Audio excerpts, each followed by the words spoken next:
Beyond Meat, GameStop, AMC, let's talk about one of the most dramatic moves in the stock market, the short squeeze. You probably heard about it during the GameStop AMC frenzy and most recently the Beyond Meat chaos. But what actually is a short squeeze? So first you need to understand short selling. This is when investors make a bet that a stock's price is going to go down. So here's what they do. They actually borrow shares and immediately turn around and sell them at what they consider a high price. They do this hoping that when it's time to return the shares that they have borrowed at a later date, they can go out and buy them at a lower price.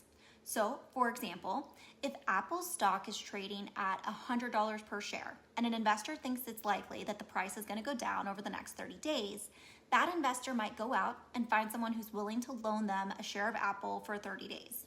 The investor borrows that share and then they turn around and they immediately sell it for $100. Great, they've got $100. But at the end of 30 days, they still have to return a share of Apple to the person who lent it to them.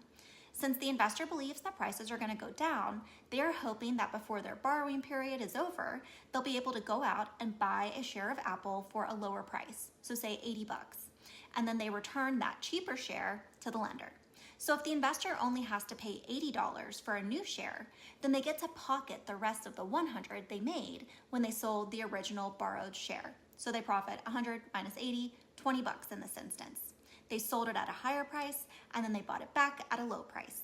It's a risky strategy because if the stock goes up instead of down, they still have to buy a share of Apple to return to the lender, but now at a higher price.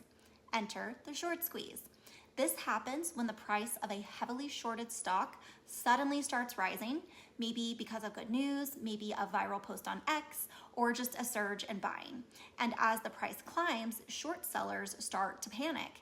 They rush to buy back shares to cut their losses, which ironically pushes the price even higher, and that buying frenzy creates a feedback loop. So more buying leads to more panic, which leads to even more buying.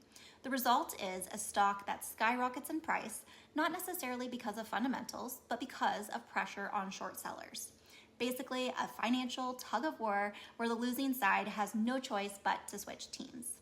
It's a good reminder that markets aren't just math, they are psychology, momentum, and sometimes just a little chaos. Short squeezes are rare, but when they happen, they are unforgettable.